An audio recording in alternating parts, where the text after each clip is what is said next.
The voice that spoke to the Trebhum seemed different. It was less like a memory, more like something alive.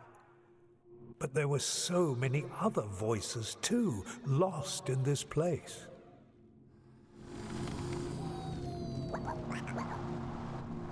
I remember the mountains of my home, the vast forests, the clouds hanging low overhead, the cities in the valleys where the rivers ran. I remember the faces of my children and the songs we sang when the stars rose high. But I have forgotten the names of all these things, and slowly one melts into the other. My children will become mountains, the forests will become songs, and then all will become one and be nothing. There was something hidden in this place, and the voice wanted the Trebhum to find it.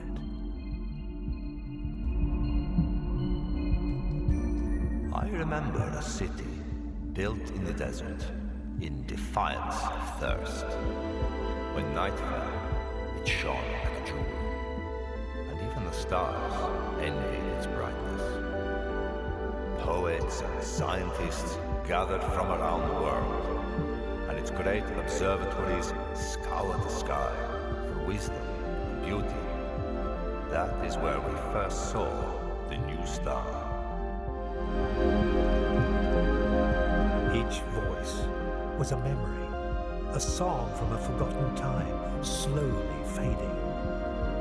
But some of these memories were Trebhum memories, memories of things the Trebhum had once been capable of. Perhaps, the voice suggested, these could be reclaimed. I remember how our towers stretched out to the sky, yearning for the stars. They were symbols of our best and our worst. I remember our voices echoing in the canyons as we fought for change, for a world that was different. Then it came, and the towers fell, and there was no more difference. Where are our voices now? Where are our songs? I only hear one, and it is eternal. As the memories returned to the Trebhum, old abilities, stolen by the cylinder, were finally restored. But there was so much more. The voice had answers, but it was weakening. Frightening as it was, the Trebhum would have to come back.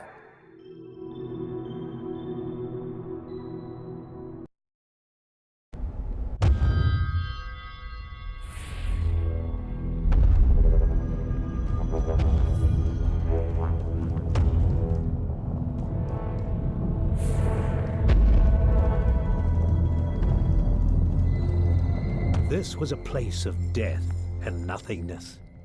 There were no answers to be found here. The voice and their memories urged them to return to the lands of the living.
A profound feeling of futility overcame the Treba. Despite having miraculously survived their encounter with the mathematician, they were back to where they'd started. To make matters worse, ahead of them lay the cold and snowy lands of the tundra. Not a very nice place for Trebhum, who are not meant to live in the cold. They would have to push forward against all odds and pray that they could find help.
With this new pair of eyes, the Trebhum felt, well, to be perfectly honest, they felt rather silly.